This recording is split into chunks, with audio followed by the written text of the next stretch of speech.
Resorts ని మూసివేయాలి. గంజాయికి అడ్డాగా మార్చిన ఆర్ఆర్ రిసార్ట్స్ ని మూసివేయాలి. గంజాయికి పెద్ద అడ్డ విశాఖమన్యం, ప్రస్తుత అల్లూరి జిల్లా. ఈ మాట నిన్న మొన్నటిది కాదు, సుమారు 10-15 సంవత్సరాల క్రితం నుండి వినిపిస్తూనే ఉన్నాయి. గంజాయిని నిర్మూలించేందుకు కేంద్ర రాష్ట్ర ప్రభుత్వాలు, పోలీస్ శాఖ వారి ఆధ్వర్యంలో చేస్తున్నటువంటి ప్రయత్నాలు అంతా ఇంత కాదు. అయినా బడా బాబులు ఆగచాట్లు ఆగడం లేదు. అమాయక ఆదివాసీ బిడ్డలను అడ్డం పెట్టుకొని వారి జీవితాలు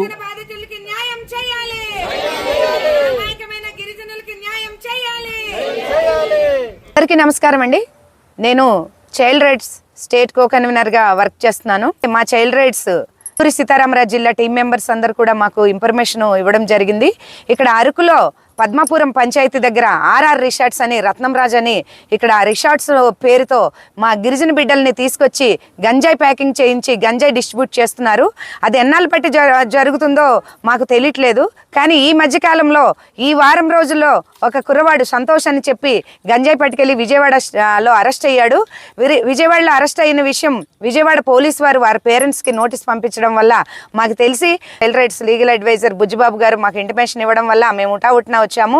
అలాగే ఇక్కడ పద్మాపురం గార్డెన్ నుంచి 1 కిలోమీటరున్నర లోపలికి ఇది రిసార్ట్స్ పేరుతో ఇక్కడ గంజాయి డ్రగ్స్ దందా చేస్తున్నారు. అలాగే అమ్మాయిలను కూడా డిస్ట్రిబ్యూట్ చేస్తున్నారు. ఈ ఓనర్ కూడా కొద్ది రోజుల క్రితమే హనీ ట్రాపింగ్ కేసు కింద అరెస్ట్ అయ్యాడు. కాబట్టి మేము ఈ జిల్లా అధికారులకి, కలెక్టర్ గారికి, ఎస్పీ గారికి, పిఓ గారికి తెలియజేయనది ఏమనగా ఈ రిసార్ట్స్ని ఇమ్మీడియట్గా క్లోజ్ చేయించాలి. అలాగే మా గిరిజన బిడ్డలతో ఇక్కడ బాత్రూములు కడిగిస్తూ, ఇక్కడ చెత్తలు ఏరిస్తూ, చిన్నపిల్లలతో ఇలాంటి కార్యక్రమాలు కూడా చేస్తున్నారు. కాబట్టి వెంటనే మా ఐసిడిఎస్ వాళ్ళు కూడా స్పందించి దీని మీద యాక్షన్ తీసుకుంటారని చెప్తున్నాము. అలాగే ప్రత్యేకంగా ఎస్పీ గారు ఇలాంటి కార్యక్రమాలు రిసార్ట్స్ పేరుతో చేస్తున్న వారికి మీరు ఇమీడియట్ గా ఎంక్వైరీ చేసి, ఓపెన్ ఎంక్వైరీ చేసి, ప్రాపర్ ఇన్వెస్టిగేషన్ చేసి వీళ్ళని అరెస్ట్ చేయాలని కూడా ఈ రోజు యాజ్ ఏ చైల్డ్ రైట్స్ గా, యాజ్ ఏ హ్యూమన్ రైట్స్ గా డిమాండ్ చేస్తున్నాము. చెప్పు నాన్న, ఏం చేయించారు మీకు ఈ రిసార్ట్ వాళ్ళు? బాత్రూమ్ పని చేసేవాళ్ళు, ఇంకా చెత్త ఏరేసిన వాళ్ళు, బాత్రూమ్లు, భోజనం పెట్టేవారా? మేమే వండుకుంటాం. మీరే వండుకుంటారా? నువ్వేం చదువుకున్నావా? చదువుతున్నావా? నువ్వు చెప్పు, ఇక్కడ ఈ ఆర్ఆర్ రిసార్ట్ లో నువ్వేం పని చేసేవాడివి నాన్న? నేనైతే చెత్త, ఈ రూమ్స్ క్లీనింగ్, గిన్నెలు తోమడానికి అన్ని చేస్తుంటాడు. ఎవరు? ఇక్కడ ఉన్నాడు. నీకు ఎంత ఇచ్చేవారు రోజు నీకు అన్ని చేసినందుకు? 5-10 ఇచ్చేవారు, ఏమైనా జుకుడీలు కొని తినండి. నా పేరు సీత, మా ఊరేమో చిల్లరమడ వలస, మాది పద్మాపురం పంచాయతీ. అంటే ఇంతకుముందు సంతోష్ అనే అబ్బాయి ఇక్కడ మా మధ్య అవుతారు, ఇక్కడ పనికని వస్తుండేరు. మామూలు పనులేమో అని చేస్తున్నారేమో, ఖాళీగా ఇలా ఉంటున్నారు కదా అనేసి వెళ్తే వెళ్ళని అనుకున్నాము మేము కూడా.